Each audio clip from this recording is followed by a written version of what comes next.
শুক্রবারই supreme কোর্টের বিচারপতি জয়মাল্য বাগচি ও PS. নরসিমার bench নির্দেশ দিয়েছিল দ্রুত ফেডারেশন, আইএসএল ক্লাব ও কেন্দ্রীয় সরকার বিডিংয়ে আগ্রহী সংস্থাগুলোকে এক জায়গায় বসে অবসরপ্রাপ্ত বিচারপতি নাগেশ্বর রাওয়ের রিপোর্টের ভিত্তিতে সমস্যার সমাধান করতে। কোর্টের নির্দেশের পরই সময় নষ্ট না করে আইএসএল ক্লাবগুলো একত্র ফেডারেশনকে বৈঠকে বসার জন্য চিঠি দিল। আইএসএল ক্লাবের তরফে ওই চিঠিতে সই করেছেন এসসি দিল্লির কর্তা ধ্রুব সুদ। সেই চিঠিতে ফেডারেশন সভাপতি কল্যাণ চৌবেকে উল্লেখ করে বলা হয়েছে কোর্টের নির্দেশ মতো সবাইকে নিয়ে বৈঠকে বসে সমস্যার সমাধান করতে। চিঠিতে আইএসএল ক্লাবগুলির তরফে লেখা হয়েছে, সুপ্রিম কোর্টের নির্দেশ মতো আইএসএল ক্লাব, ফেডারেশন, কেন্দ্রীয় সরকার বিডিংয়ে আগ্রহী সংস্থাগুলোকে নিয়ে এক জায়গায় বসে ঘরোয়া ফুটবলের পরিচালনা বিষয়ক ও বাণিজ্যিক দিকগুলো নিয়ে একটি সুষ্ঠু সমাধান বের করতে হবে। কোর্ট স্পষ্টভাবে জানিয়েছে অবসরপ্রাপ্ত বিচারপতি নাগেশ্বর রাওয়ের রিপোর্টের ওপর পর্যালোচনা করে সমাধান সূত্র বের করতে। 2 সপ্তাহ পর এই মামলার ফের শুনানি হবে।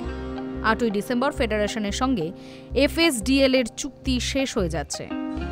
এর আগেই পুরো বিষয়টি মিটিয়ে ফেলতে হবে। সমাধান সূত্র তৈরি হলে তা নিয়ে রিভিউয়ের কথাও লেখা হয়েছে আইএসএল ক্লাবগুলির চিঠিতে। এই বার্তা দিয়ে ফেডারেশনকে উক্ত সংস্থা বা স্টেক হোল্ডারদের একত্রে করে একটি বৈঠক ডাকতে অনুরোধ করেছে আইএসএল ক্লাবেরা। এই বৈঠকে কেন্দ্রীয় সরকারের প্রতিনিধিদেরও ডাকার কথা বলা হয়েছে। এই বৈঠকটি হলে সব পক্ষের তরফেই নিজেদের মতামত বিনিময়ের সুযোগ থাকবে বলে ক্লাবের তরফে জানানো হয়েছে ফেডারেশনকে। ফেডারেশন আইএসএল এর আয়োজনের জন্য নতুন সংস্থা চেয়ে বিড প্রক্রিয়া শুরু করলেও কোনো সংস্থা সেই বিড প্রক্রিয়ায় অংশ নেয়নি।